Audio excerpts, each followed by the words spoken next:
Hi friends, 1950లో ప్రపంచ జనాభా 250 కోట్లని మీకు తెలుసా? ఇప్పుడు 800 కోట్లకు చేరింది. ఈ భారీ జనాభా మార్పు మన మాటను, మన భాషను కూడా మార్చేస్తుందని మీకు తెలుసా? మనం ఏ భాష వేగంగా పెరుగుతుందని అనుకుంటున్నామో అది ఆగిపోయింది. ఏ భాష అంతరించిపోయిందని భావిస్తున్నామో అది ప్రపంచంలోనే టాప్ 3కి చేరుతోంది. అసలు భవిష్యత్తులో ప్రపంచం ఏ భాషలో మాట్లాడుకోబోతోంది? ఎవరు ఊహించినటువంటి ఈ భాషల రేసులో గెలుస్తున్న మొనగాళ్ళు ఎవరో ఇప్పుడు చూద్దాం. ఈ లిస్టులో మొదట మనం చెప్పుకోవాల్సింది హిందీ గురించి.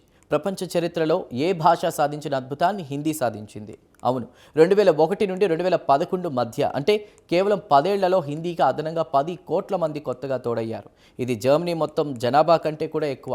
ఇండియా జనాభాలో చైనాను దాటేయడం ఒక కారణమైతే, డిజిటల్ ఇండియా వల్ల 100 కోట్ల మంది హిందీలో ఇంటర్నెట్ వాడుతూ ఉండడం మరో కారణం. ఇప్పుడు అంతర్జాతీయంగా హిందీ ఒక శక్తివంతమైన డిజిటల్ భాషగా అవతరించింది. అందరూ నెంబర్ 1 అనుకునే మాండరిన్ వేగం ఇప్పుడు తగ్గింది. చైనా జనాభా తగ్గడమే దీనికి ప్రధాన కారణం. మాయమైపోతుంది అనుకున్నటువంటి ఫ్రెంచ్ మాత్రం ఆఫ్రికా చలవతో దూసుకుపోతోంది. ప్రస్తుతం 60% ఫ్రెంచ్ స్పీకర్లు ఆఫ్రికాలోనే ఉన్నారు. 2100 నాటికి ఫ్రెంచ్ మాట్లాడే వారి సంఖ్య 80 కోట్లకు చేరుతుందని ఓ అంచనా. అంటే భవిష్యత్తులో ప్రపంచంలోని టాప్ 3 భాషల్లో ఫ్రెంచ్ ఖచ్చితంగా ఉంటుంది. అలాగే పోర్చుగీస్ కూడా ఆఫ్రికా దేశాల జనాభా పెరుగుదల వల్ల 26 కోట్ల మందికి పైగా చేరుకుంది. ఇక నెంబర్ 1 స్థానంలో ఉన్నటువంటి ఇంగ్లీష్కి అదే పేరు. 2011 నుండి 2021 మధ్య, అంటే కేవలం 10 ఏళ్లలో 25 కోట్ల మంది కొత్తగా ఇంగ్లీష్ మాట్లాడడం మొదలుపెట్టారు. ఇంగ్లీష్ చరిత్రలోనే ఒక వింత ఉంది. ఈ భాషను మాట్లాడే వారిలో 75% మందికి ఇది మాతృభాష కానే కాదు. అంటే ఇంగ్లీష్ అనేది ఒకరిపై బలవంతంగా రుద్దపడిన భాష కాదు.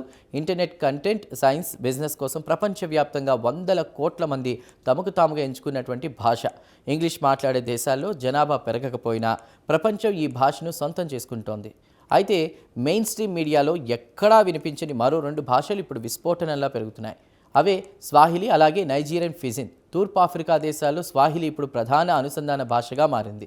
అటు నైజీరియా 2050 నాటికి ప్రపంచంలోనే 3వ అత్యధిక జనాభా కలిగిన దేశంలా మారబోతోంది. ఇక ఏ ప్రభుత్వం ప్రోత్సహించకపోయినా కేవలం ప్రజల అవసరాల కోసం పుట్టిన ఈ భాషలు భవిష్యత్తులో ప్రపంచ చిత్రపటాన్ని మార్చేయబోతున్నాయి. ఇక మన మాతృభాష తెలుగు కూడా ఈ గ్లోబల్ రేస్లో తన సత్తా చాటుతోంది. ముఖ్యంగా ఐటీ రంగంలో తెలుగువారు ప్రపంచవ్యాప్తంగా విస్తరించడంతో అమెరికా వంటి దేశాల్లో అత్యంత వేగంగా పెరుగుతున్న విదేశీ భాషగా తెలుగు రికార్డు సృష్టించింది. కేవలం ఇండియాలోనే కాకుండా ప్రపంచవ్యాప్తంగా దాదాపు 9 నుండి 10 కోట్ల మందికి పైగా మాట్లాడుతున్న మన తెలుగు భాష ఇంటర్నెట్, టెక్నాలజీ రంగంలో ఇప్పుడు ఒక బలమైన శక్తిగా ఎదుగుతోంది. ఈ మార్పుల వెనుక కేవలం జనాభా మాత్రమే లేదు, డిజిటల్ విప్లవం, ఇంకా ఆర్థిక అవసరాలు ఉన్నాయి. ఒకప్పుడు భాష అంటే కేవలం పుట్టుకతో వచ్చేది, కానీ ఇప్పుడు భాష అనేది ఒక నైపుణ్యంగా మారింది. ఇంటర్నెట్లో 60% కంటెంట్ ఇంగ్లీష్లో ఉండడం, 90% సైన్స్ జర్నల్స్ ఇంగ్లీష్లో రావడం వల్ల ప్రజలు స్వచ్ఛందంగా ఆంగ్ల భాష వైపు మళ్ళుతున్నారు. ఇది భాషా పరంగానే కాకుండా ప్రపంచవ్యాప్తంగా ప్రజల ఆలోచన విధానంలో, జీవన శైలిలో ఒక సరికొత్త సాంస్కృతిక మార్పుకు దారితీస్తోంది. చూసారుగా, భాష అనేది కేవలం మాట కాదు, అది మారుతున్న ప్రపంచానికి నిదర్శనం. హిందీ, ఇంగ్లీష్, ఫ్రెంచ్ వంటి భాషలు భవిష్యత్తును ఎలా శాసించబోతున్నాయో ఈ డేటా నిరూపిస్తోంది. 50 ఏళ్ల తర్వాత ఈ లిస్టు పూర్తిగా మారిపోయినా ఆశ్చర్యం లేదు. వెలుగులోకి వచ్చిన ఈ సరికొత్త లింగ్విస్టిక్ స్టోరీ మీకు నచ్చిందని ఆశిస్తున్నాం. దీనిపై మీ అభిప్రాయాలను కామెంట్ ద్వారా తెలపండి. వీడియో నచ్చితే లైక్ చేసి ఛానల్ను సబ్స్క్రైబ్ చేయండి. Thank you.